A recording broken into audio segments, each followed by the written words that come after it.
Mesdames, Mesdemoiselles et Messieurs, bonjour et bienvenue à ce premier numéro de Regard d'Expert. Voilà, c'est pour faire le point des événements au sein de la diaspora camerounaise. On sort, n'est-ce pas, de la période de la pandémie de Covid-19 et on sait que les choses sont en train de reprendre avec beaucoup d'affiches à la clé. D'ailleurs, il y a quelques jours, nous étions du côté de la Côte d'Azur à Nice et parallèlement à Paris. Le grand artiste Méoué fêtait ses 60 ans et 30 ans de carrière.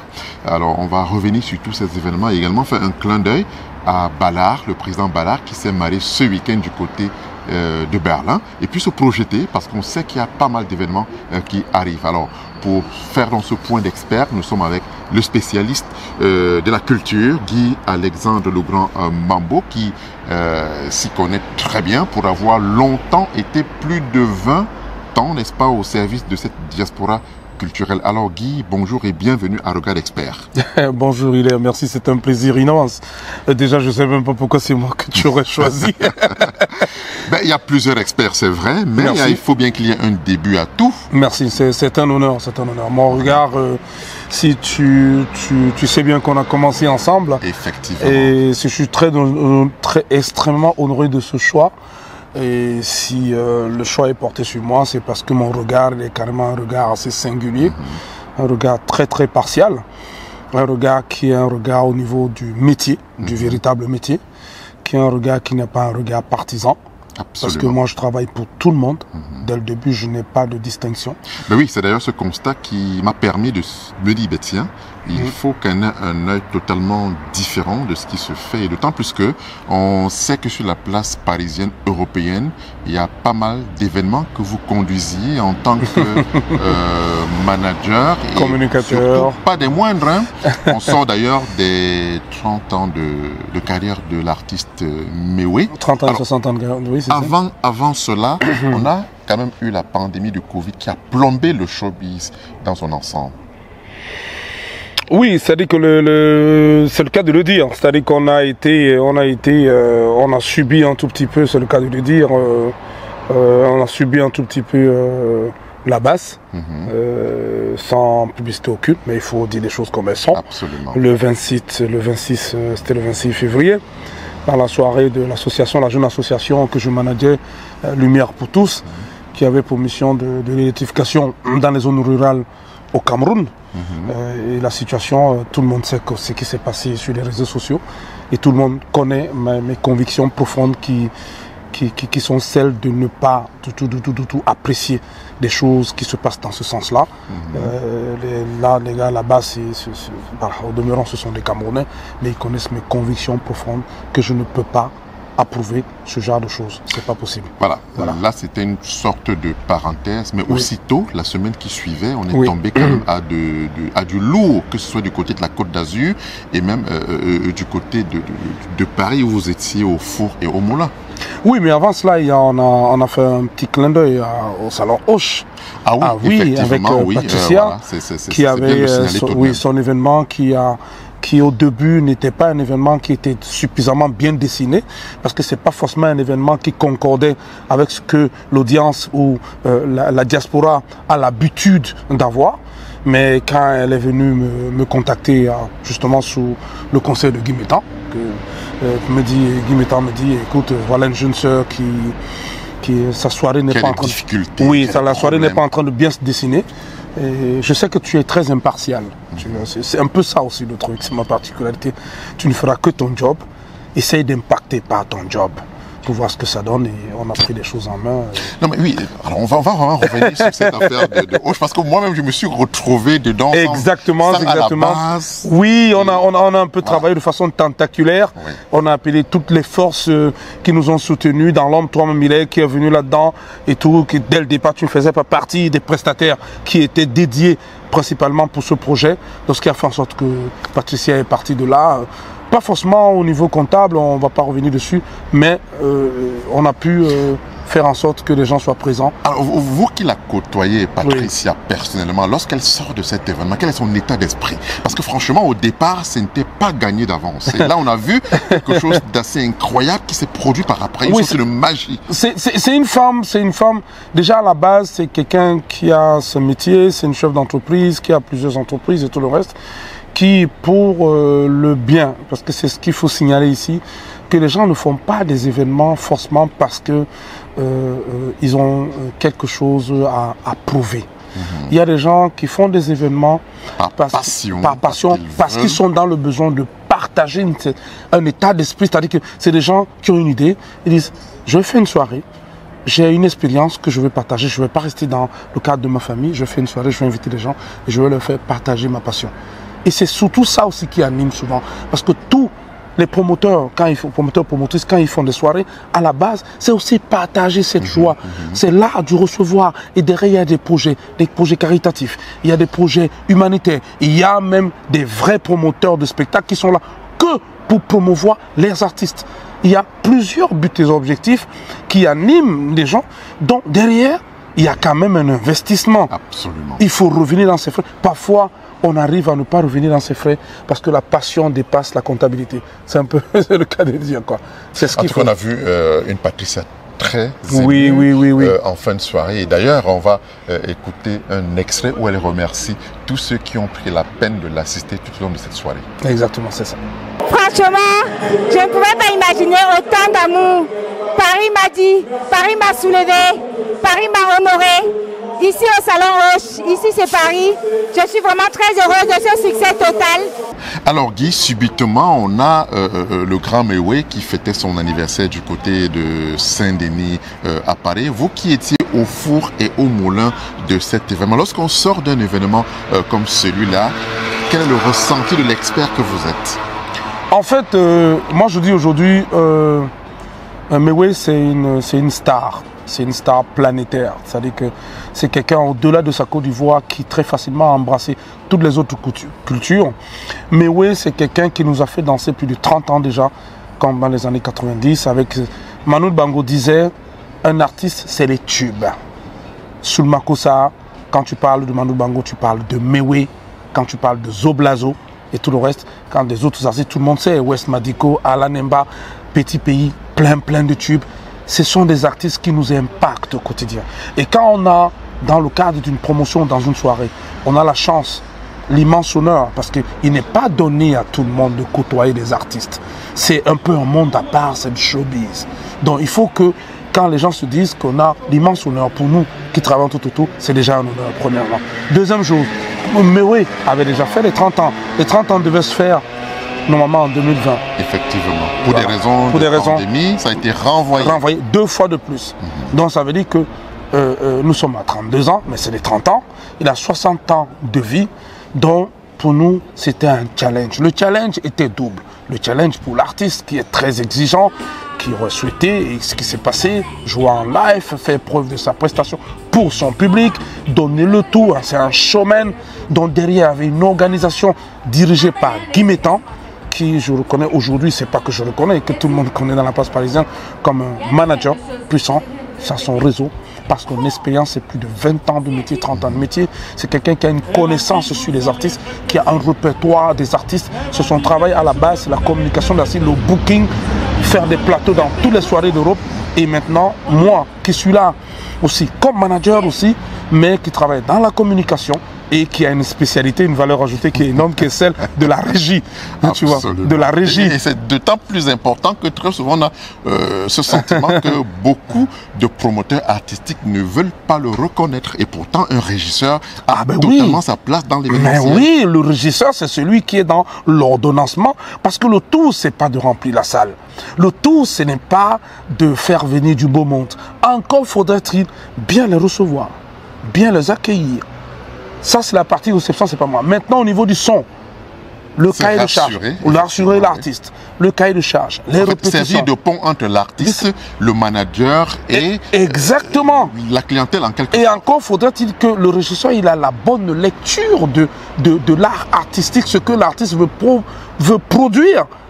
Hein? Parce que quand tu vois, par exemple, Florida, qui est promotrice, que je fais un coucou ici, qui a l'exigence de l'artiste, que moi je dois interpréter, le son, la scène et tout ça doit être coordonné.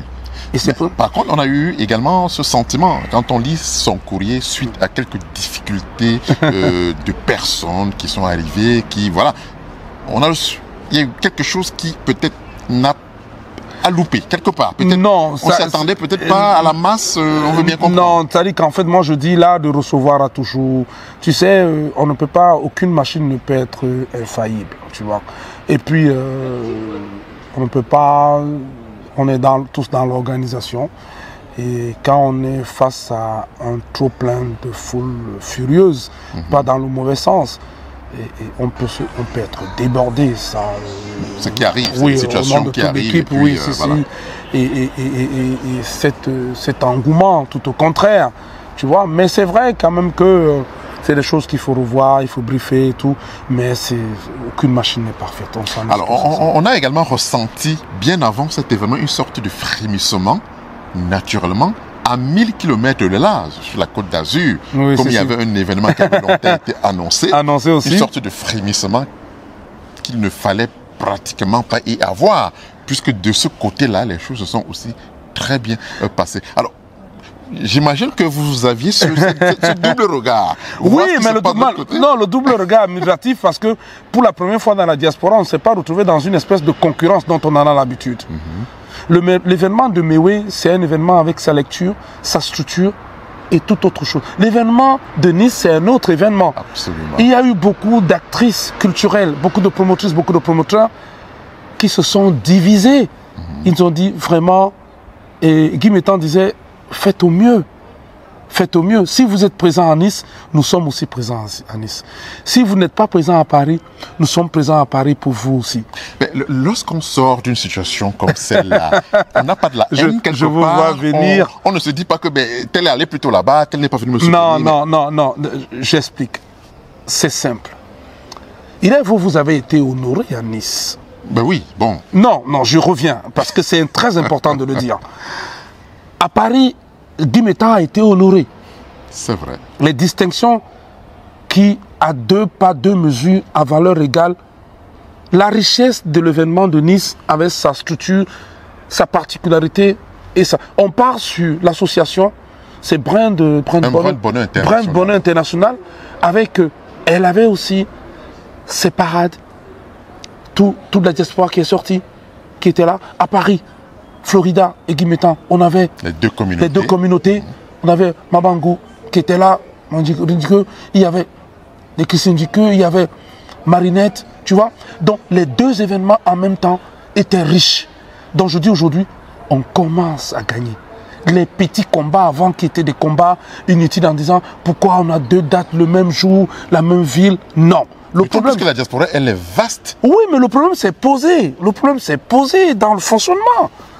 Mais on a, en toute intelligence et surtout quand on commence à avoir de l'expertise, on a su manager. Absolument. Alors on va essayer de se projeter. Oui. Là, on sait qu'il y a Petit Pays qui arrive à grands pas juin avec une conférence de presse qui le 29 et mardi arrive 29, mardi dans quelques jours.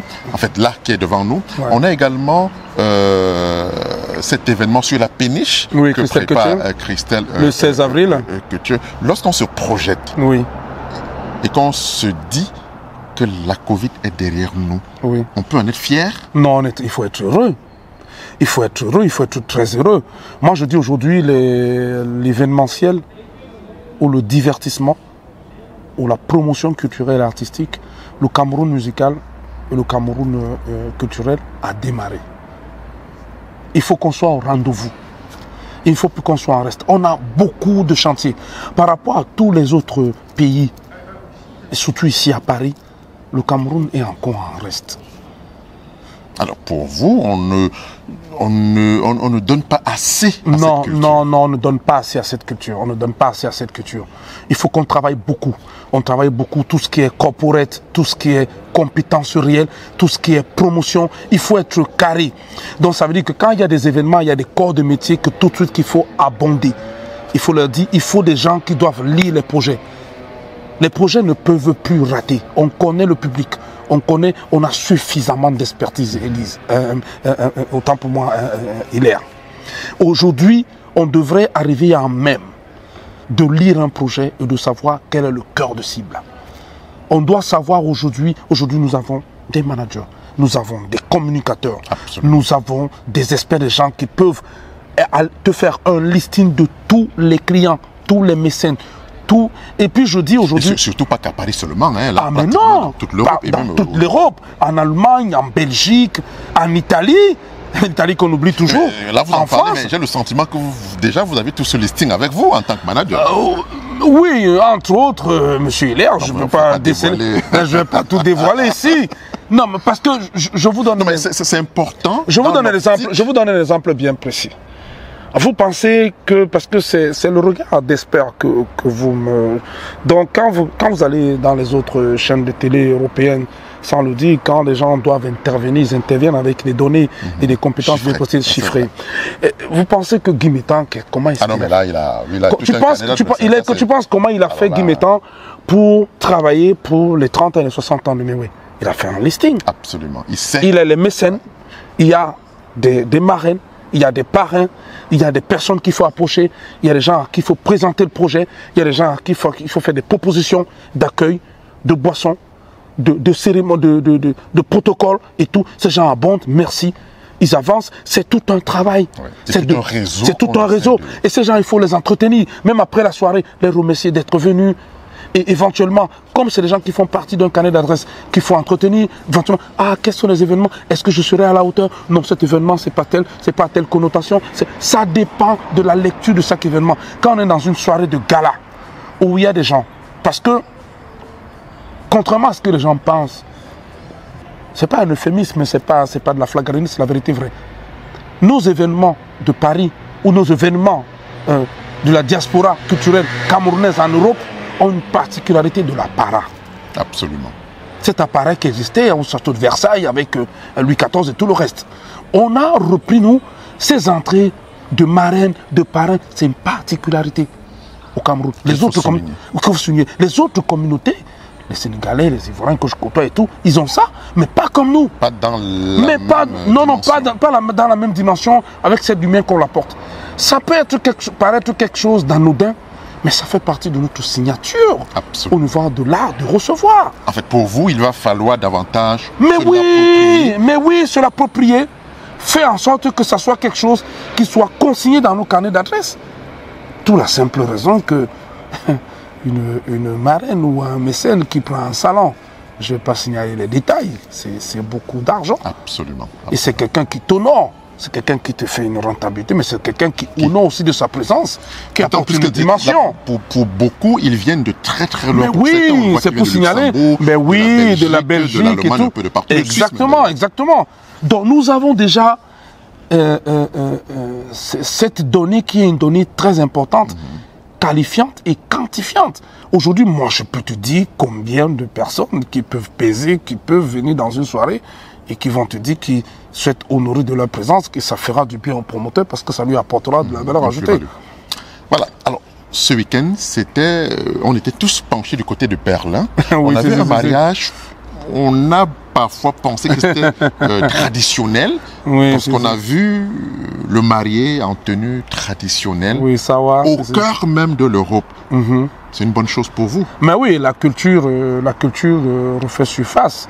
La culture, déjà, je souhaite aller féliciter monsieur et madame Ebois, Bala, Petula et Ebois, et voilà, à Berlin, dont il a tenu, Bala, à apporter une signature particulière à cet événement, au demeurant qui est un événement privé, le mariage, tu vois, dont les gens oublient complètement que le mariage, ça se dessine à soi. L'événement, ce n'est pas un événement public, le mariage. On le fait à sa guise. On le fait à sa guise et à son bon vouloir, et chacun dessine son mariage comme il le sent. Maintenant, c'est très bien. C'était un clin d'œil à la tradition qui est très bien, voilà. Et moi, honneur encore aujourd'hui de pouvoir honorer nos cultures et nos traditions qui en ont besoin de la lumière ici en Europe. Et c'est très bien. Moi, je salue ça. C'est une particularité. Moi, je ne m'attendais même pas. Je me disais nous sommes en Europe. Comme tout le monde. Non, mais c'est très bien. Complètement casser les codes. Complètement casser les codes. Il y a son dimanche aussi. Il y avait aussi toujours les ateliers traditionnels.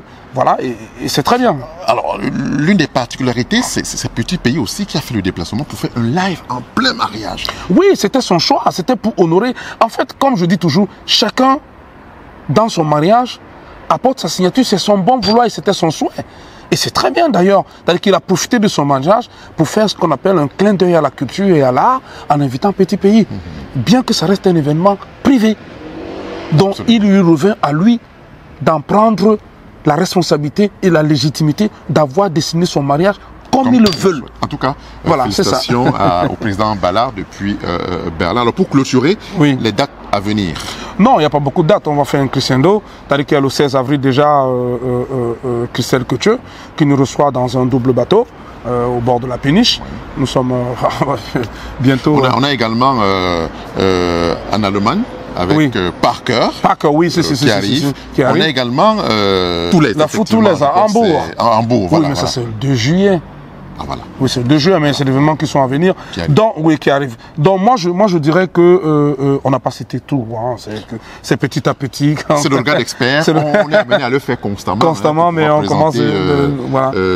Toutes ces affiches qui nous honorent, puisque c'est la culture qui est à l'honneur par rapport à tous ces événements. En tout cas, merci Guy de nous avoir accordé cet instant pour parler un tout petit peu de ce qui s'est passé avant, de ce qui s'est passé aujourd'hui et de ce qui va se passer demain. Le regard d'expert, c'est votre rendez-vous quotidien. On aura comme ça des invités qu'on va vous apporter sur le plateau afin de vous donner beaucoup plus d'explications sur ce qui a bien passé, ce qui ne s'est pas bien passé, et puis de mieux se projeter pour la suite.